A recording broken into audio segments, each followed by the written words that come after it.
est venu le moment de dresser le bilan justement de vos facteurs de stress et de vos facteurs de protection.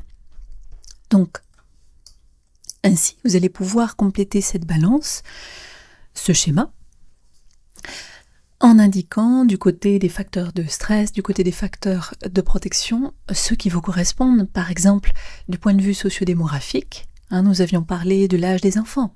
Est-ce que les enfants sont plutôt des enfants en bas âge? Dans ce cas, ça peut être un facteur de stress. Quel est votre âge à vous? Est-ce que vous êtes un parent adolescent? Est-ce que vous êtes un parent de plus de 45 ans? Vous vous souvenez que ça renvoyait à un certain nombre de risques. La grossesse a-t-elle été appréciée, agréable?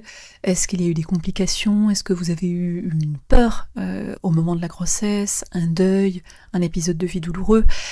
Quel est le nombre d'enfants que vous avez? S'il y en a beaucoup, peu, ça peut aussi avoir un impact. On avait vu qu'à partir de 2, notamment 2 enfants en bas âge, il y avait véritablement un facteur de stress. Est-ce que vous êtes en famille monoparentale? Est-ce que vous êtes en couple? Est-ce que vous êtes soudés d'ailleurs? Ça peut être un facteur bien sûr de protection. Quel est votre niveau d'études? Nous avions vu que plus le niveau d'études était élevé, en parlant d'études terminées, et plus il y avait un facteur de risque. Quelle est votre situation professionnelle? Justement, travaillez-vous? Est-ce que vous pouvez vous recharger ailleurs? Est-ce que ça se passe bien, d'ailleurs, dans ce travail? Ou au contraire, êtes-vous plutôt à la maison et du coup très régulièrement avec les enfants? Quels sont vos revenus? Est-ce qu'ils sont confortables? Est-ce que vous avez l'impression de pouvoir subvenir aux besoins de votre enfant sans être stressé? Ou facteur de protection? Ou au contraire, vous souciez-vous au quotidien du montant restant pour le mois? Est-ce que vous souciez de pouvoir acheter un cadeau d'anniversaire à votre enfant ou non? Et l'on pourrait penser aux valeurs également sociétales, individualistes. Est-ce que vous avez l'impression de subir ces valeurs individualistes? Vous avez l'impression que personne ne souhaite vous aider? Ou au contraire, vous avez beaucoup d'aide, vous avez du soutien, on vous propose de garder vos enfants, auquel cas c'est un facteur de protection. Du point de vue des facteurs situationnels, les circonstances, avez-vous un enfant qui est malade? Êtes-vous vous-même malade de manière chronique?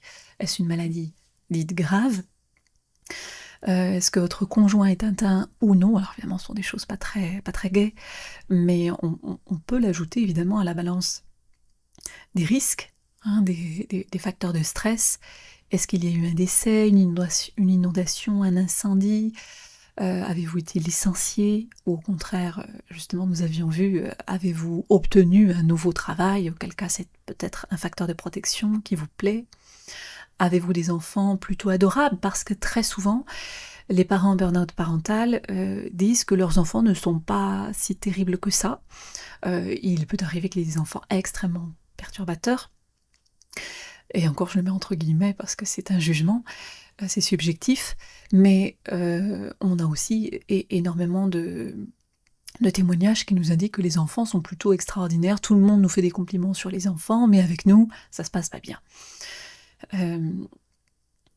Est-ce que, du point de vue situationnel, l'enfant est atteint d'un trouble, d'un handicap? Est-ce que, même au-delà de ça, est-ce que ça vous cause des soucis? Vous vous inquiétez pour lui, pour son développement, pour l'école, etc. Est-ce qu'il va pouvoir s'adapter en classe? Est-ce qu'on va se moquer de lui, etc.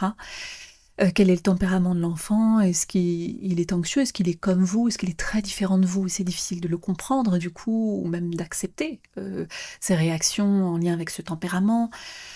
Du point de vue des facteurs personnels, vous allez pouvoir aussi indiquer sur votre balance s'il vous semble que vous avez des compétences émotionnelles. Est-ce que vous identifiez, vous comprenez, vous gérez vos propres émotions? Vous avez des facilités à vous mettre à la place de votre enfant, à le comprendre, à comprendre toute sa situation, pourquoi il réagit comme ça. C'est la mentalisation, on en avait parlé. Votre histoire personnelle, est-ce que ce que vous vivez fait écho à quelque chose de votre passé, de votre enfance?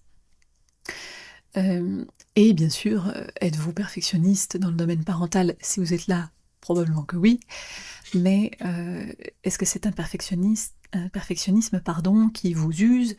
Ah, on peut l'ajouter dans les facteurs de stress, bien évidemment. Vouloir tout bien faire. Du point de vue de l'éducation, hein, les facteurs éducatifs, hein, nous avions vu euh, différents types de comportements à travers l'acronyme ICE. Hein. L'inconsistance, est-ce que vous êtes inconsistant en tant que parent? Vous dites que vous allez faire quelque chose et ça ne se passe peut-être pas comme ça, ou vous levez la punition très rapidement.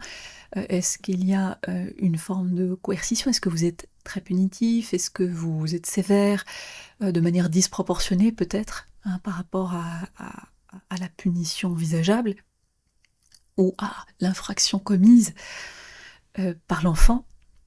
Est-ce qu'il y a une forme d'escalade? Ça aussi, du point de vue éducatif, c'est très difficile à gérer.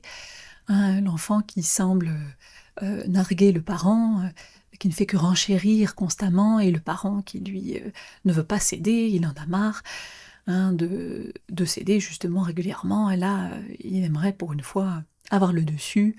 Ça aussi, évidemment, c'est un facteur de stress important, surtout si tous les échanges se passent comme ça. Si l'enfant semble tester le parent au quotidien. Du point de vue familial, dans les facteurs familiaux, il peut y avoir évidemment un soutien incroyable de la famille, ou des amis, ou des proches, quels qu'ils soient. Il peut y avoir de grandes capacités d'organisation dont vous faites preuve, ce qui fait qu'il y a plus de facilité à gérer les rendez-vous, même si tout est stressant, hein, à amener l'enfant au bon moment, au sport, etc., à l'activité artistique.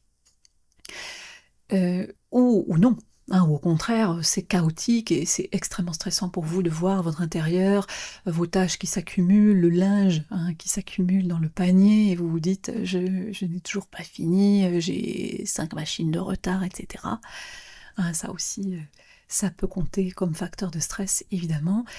En lien avec le couple aussi, hein, le fait d'avoir un partenaire qui valorise très peu le parent en tant que parent, hein, c'est-à-dire ne lui fait jamais de compliments, ou au contraire le dénigre, le fait de rarement être d'accord sur l'éducation, le fait justement de ne pas respecter, ne pas faire appliquer les mêmes règles éducatives, ça aussi, ça peut supposer un stress. Donc c'est important de faire le bilan, de tout noter et de voir à quel point, hein, quel est le nom, parce que souvenez-vous-en, le burn-out parental, c'est un grand nombre de stress, hein, de facteurs de stress, pendant trop longtemps, hein, de manière trop intense, avec un nombre de ressources trop insuffisant, qui ne va pas compenser cette balance. Donc il faut se le représenter visuellement, hein, sur une feuille de papier, par exemple. C'est déjà une étape de guérison que celle-ci.